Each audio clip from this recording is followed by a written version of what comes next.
ازيكم حبايبي عاملين ايه؟ النهارده عملنا صينيه كوسه بالبشاميل والبطاطس، طعمها بجد كان حلو قوي.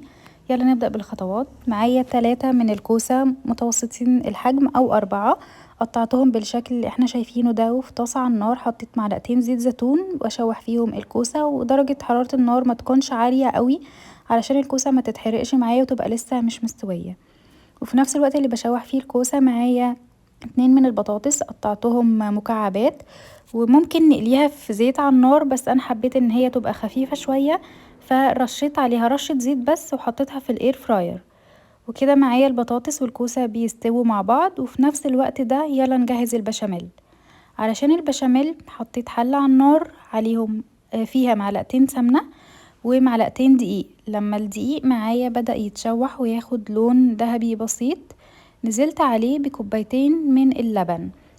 وانا هنا مش عايزة البشاميل يبقى قوامه كثيف معايا، انا عايزاه يبقى خفيف شوية، فبزود اللبن بالتدريج لغاية ما اوصل للقوام اللي انا عايزاه. وحطيت ملح وفلفل اسود وقلبتهم مع بعض وسبت البشاميل لغاية ما يغلي ويوصل للقوام اللي انا عايزاه زي ده. قفلت عليه النار، والكوسة بعد ما استوت حطيت عليها ملح وفلفل اسود وبابريكا، بس ما نكترش الملح لان احنا اوريدي معانا البشاميل ملحه مظبوط. وهنا كمان عندي لحمة مفرومة متعصجة.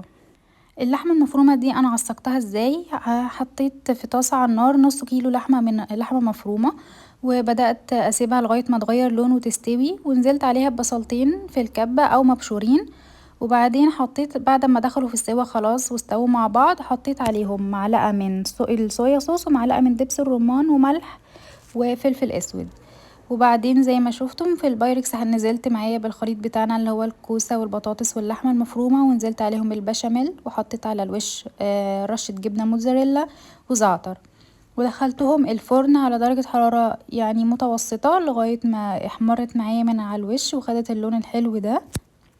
وعايزة اقول لكم ان طعمها بجد كان حلو قوي، واي حد ما بيحبش الكوسة هيحبها في الوصفة دي. انا شخصيا مش من عشاق الكوسة قوي يعني، بس بجد في الوصفة دي كانت تحفة.